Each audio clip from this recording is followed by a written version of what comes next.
Hallo und willkommen in meiner Küche. In diesem Video zeige ich, wie ich einen Osterzopf mache, und zwar aus 4 Strängen. In eine Rührschüssel werden 450 Gramm Mehl gegeben, mit der Rückseite einer Soßenkelle eine Vertiefung hineingedrückt und in diese Vertiefung gebe ich 10 Gramm Hefe. In einen Krug habe ich 220 Gramm Wasser abgewogen und davon gebe ich 1 bis 2 Esslöffel auf die Hefe. Alles wird ein wenig vermengt und nun wird die Mischung ungefähr 15 Minuten stehen gelassen, bis die Hefe anfängt, Blasen zu werfen. In dieser Zeit kann man die restlichen Zutaten abwiegen und bereitstellen, so dass man sie anschließend zu dem Mehl geben kann. Da wären 50 Gramm Öl, 7 Gramm Meersalz, welches niemals direkt in den Hefeansatz gegeben werden darf, ein Ei und ungefähr 225 Milliliter Wasser, wovon ich aber immer etwas zurückbehalte, denn manchmal benötigt man nicht die ganze Menge. Das kann zum Beispiel je nach Größe des Eies oder der Beschaffenheit des Mehles variieren. Alles wird nun 13 bis 14 Minuten durchgeknetet, bis der Teig geschmeidig ist. Im Anschluss daran kann man den Teig wie gezeigt noch einmal kurz durchkneten. Man muss das aber nicht machen. Ich mache es ganz gerne, da ich dabei ein Gefühl für den Teig bekomme, und wenn ich finde, dass er doch noch zu feucht ist, kann man auch noch etwas Mehl einkneten. Anschließend wird er an einem warmen Ort stehen gelassen, bis sich sein Volumen vergrößert hat. Das kann gut eine halbe bis dreiviertel Stunde dauern. Diese Zeit nutze ich, um einmal zu zeigen, wie man einen 4-strängigen Zopf flechtet. Ich habe es mir selber beigebracht und finde, dass man es anhand zweier unterschiedlich farbener Schnüre ganz gut erklären kann.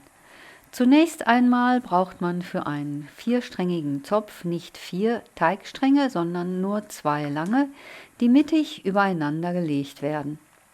Dann kreuzt man die beiden roten Stränge, wobei der rechte Teil immer hinter dem linken hergeschoben wird.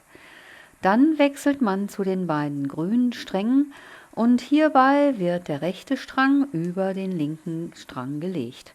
Das wiederholt man im Wechsel und man erhält diesen Zopf, der an eine Kordel erinnert. Mir hat es geholfen, die Struktur zu verstehen. Jetzt kann man den Hefezopf natürlich nicht in der Luft flechten. Deswegen ist der nächste Schritt, diesen Vorgang liegend durchzuführen. Ich lege die beiden Schnüre, also wie gezeigt, auf die Arbeitsfläche, kreuze die beiden roten Schnüre und lege die obere rote Schnur über die grüne Schnur nach außen. Unter der gekreuzten roten Stelle müssen nun die grünen Schnüre gekreuzt werden. Deswegen ziehe ich die linke grüne Schnur über die linke rote Schnur neben die rechte grüne Schnur. Nun wird die rechte Schnur genommen und über die linke grüne Schnur nach ganz links außen, also auch noch über die rote Schnur gelegt. Unter dem grünen Kreuz werden die roten Schnüre gekreuzt. Dazu wird die rote Schnur rechts außen über die grüne rechte Schnur zur linken roten Schnur gelegt und dann die linke rote Schnur nach rechts über die grüne Schnur nach ganz rechts außen gelegt. Dann kommt wieder die linke grüne Schnur zurück über die linke rote Schnur und die rechte grüne Schnur wird nach ganz links außen gelegt und so weiter und so weiter.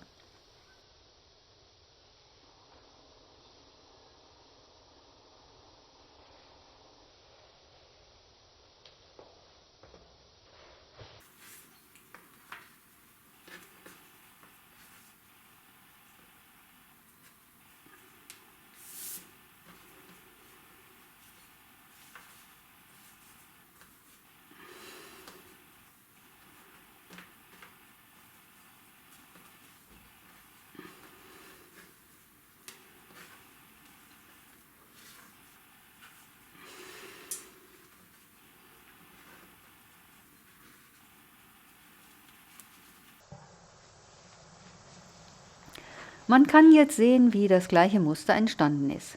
Da die grüne Schnur etwas steifer war als die rote, ist das Muster etwas mehr auseinandergezogen.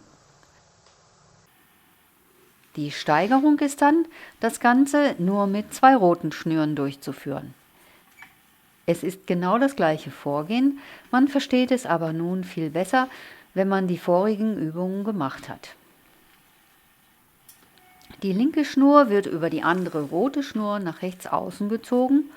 Unter der Kreuzung wird weitergearbeitet, also die ganz linke Schnur über ihre Nachbarschnur zur Mitte gelegt und die rechts daneben liegende Schnur darüber wieder nach links außen gelegt. Die ganz rechte Schnur wird einen zurück nach links geholt und die links daneben liegende Schnur zurück nach rechts außen gezogen.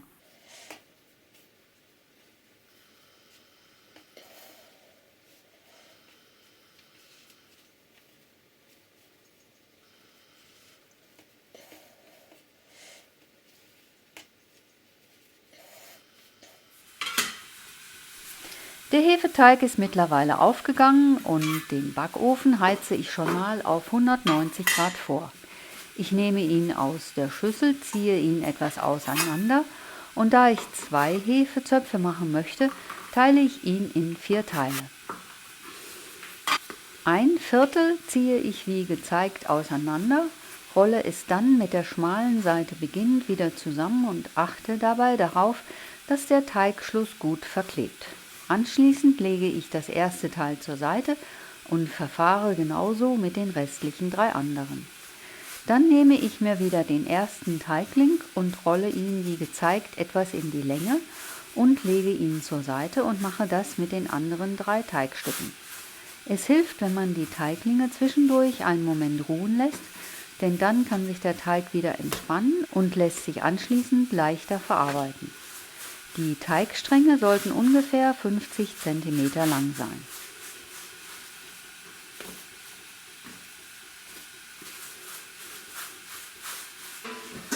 Und da man ja fleißig geübt hat, kann man die Zöpfe nun ohne Probleme flechten. Die Enden legt man übereinander, drückt sie fest zusammen und schlägt sie nach unten ein. Zum Abschluss werden sie noch mit einem verschlagenen Ei eingestrichen und nun dürfen sie sich in ein warmes Quartier zurückziehen und die Hefe kann mit ihrem Zauber beginnen und die Zöpfe können aufgehen. Am besten deckt man sie mit etwas Klarsichtfolie ab. Nach dem Gehen habe ich die Zöpfe noch ein zweites Mal mit der Eisstreiche eingestrichen und dann wurden sie bei 190 Grad ca. 20 Minuten gebacken, auf ein Kuchengitter zum Auskühlen gegeben und dann natürlich sofort aufgeschnitten. Sie waren wunderbar leicht und locker. Ich hoffe, ihr probiert es einmal aus. Es ist gar nicht so schwer, wenn man sich die Technik herleitet und die Hefezöpfe werden jedem Brotkorb eine ganz besondere Note verleihen. Zutaten und Mengenangaben findet ihr wie immer unten in der Beschreibung und wie immer guten Appetit!